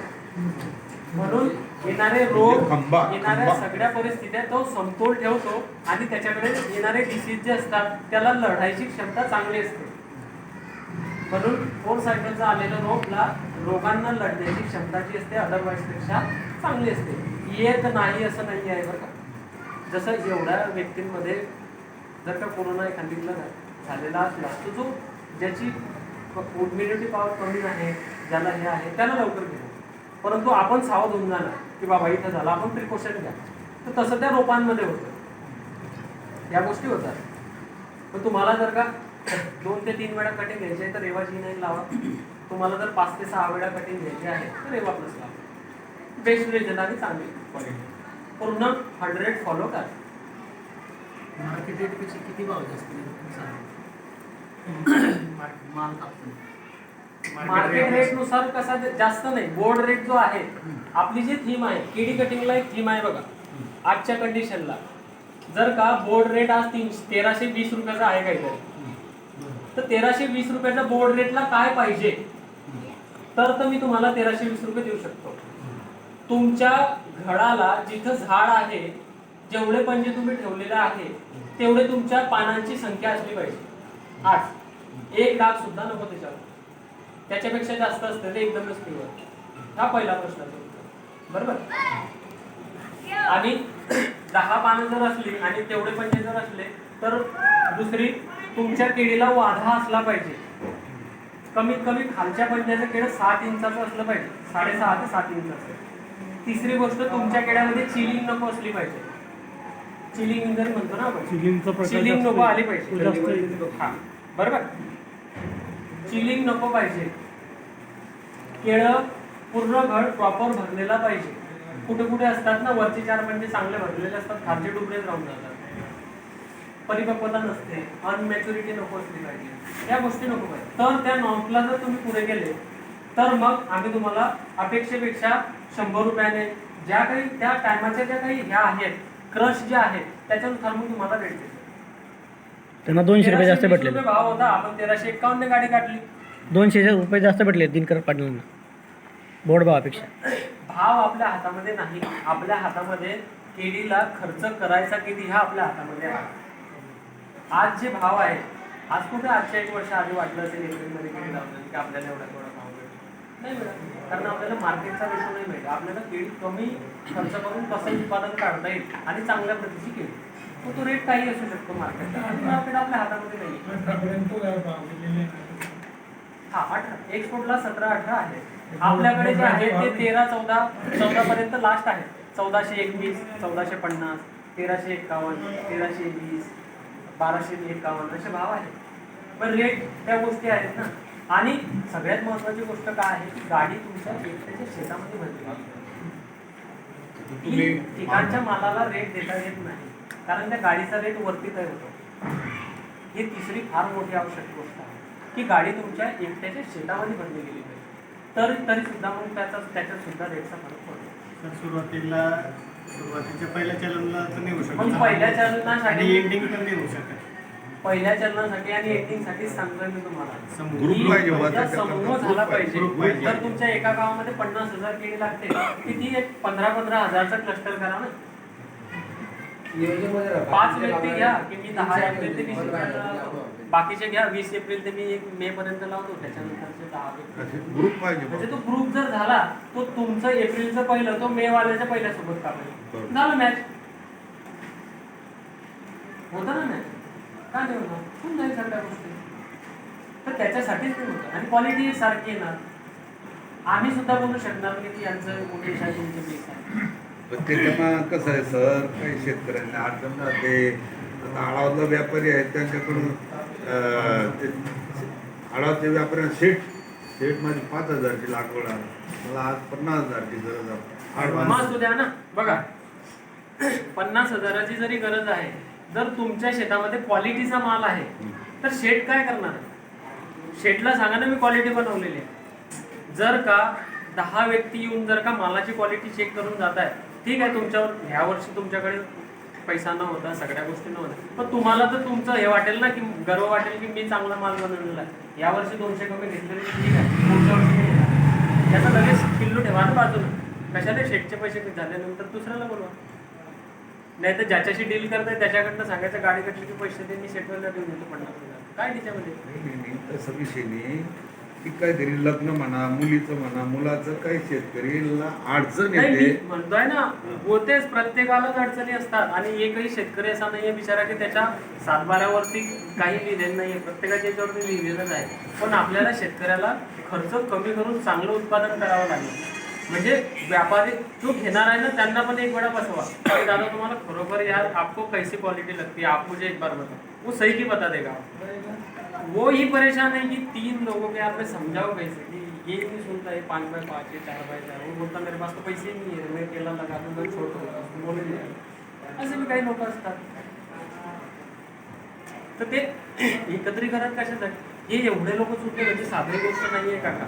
4 लोक जुळत नाही वाट्यावरती. हा रिकाम्या गोष्टीला जुळते, ह्या गोष्टीला नाही जुळत. तर हे जुळणं म्हणजे मला तरी वाटतं ना, आम्ही ज्या मीटिंग होतो ना तर काहीतरी निष्कर्ष निघून येतो त्याने, आणि तो निघायलाच पाहिजे. आणि या प्रत्येक गावामध्ये या सभा व्हायलाच पाहिजे. किडीच नाही, प्रत्येक जे क्रॉप लागते ना त्या क्रॉपला लागणारा खर्च, येणारे डिसीज काय येतात, त्याला हे स्प्रे करायला पाहिजे का, मग ते नाही केले तर दुसरे कोणते करावे लागते जे आपल्याला कमी खर्चात येतील, किंवा मग आपला ग्राफच चेंज झाला का, ह्या गोष्टी आहेत ना. आता एका एकरामध्ये किती गहू टाकतात आपण, किती चौथे टाकतात? 1 थैली टाकतात, 40 किलो टाकतात. आज त्याच ठिकाणी जर 25 किलो जर पडले तर पातळ होतो, पण चांगलं आहे. टाकून बघितलंय कधी? बघितलंय कोणी टाकून? पण येईल किंवा या हिशोबाने टाकून एखादी बटाटा टाकून बघा, 25 किलोच गहू टाका, त्या 40 किलोपेक्षा जास्त येईल आणि खर्च बी कमी लागेल. दाटाना वगैरे काहीच नाही. 25 किलोची उंडी घेऊ पडेल. किती होईल? कापूस किती बाय किती वरती लावतात? 5 बाय 5 तुम्ही किती वरती लावता? यांनी 8x4 लावला होता. यांना विचारा खर्च किती लागला आणि किती पैसे झाले आणि यांनी किती किती काय काय घेतलं त्याच्यामध्ये. आज ही मिरची तोडता येते, 1 लाखाची मिरची होऊन गेली. आपण पाहिलेलं आहे ते, तुम्ही पाहिलेलं हजार होतं. लोकांपेक्षा किती रुपयाने माग विकला? ते जेव्हा ते हातात घेऊन बघतात ना, त्याची काय टिपिंग क्वालिटी काय बघतात ते स्टेपल. पेपर 300. त्यांना सांगायचं की तुम्ही राहू द्या, तुम्हाला 300 जास्त देईल, पण तुम्ही बोलू नका. अशाच बोलायचे ना व्यापारी. हे कशामुळे होतं? डिस्टन्स जास्त असणार. यावर्षी तर लोकांना कापूस उतरलाच नाही, त्या बाबतीत काही हे नाही आहे, पण यांना चांगल्या प्रकारे ना. ओके, आता काही प्रश्न असले तर तुम्ही विचारू शकता, कारण वेळ बी भरपूर झालेला आहे. तुम्हाला एक किती आला कापूस? विक्री 6 हजार कापूस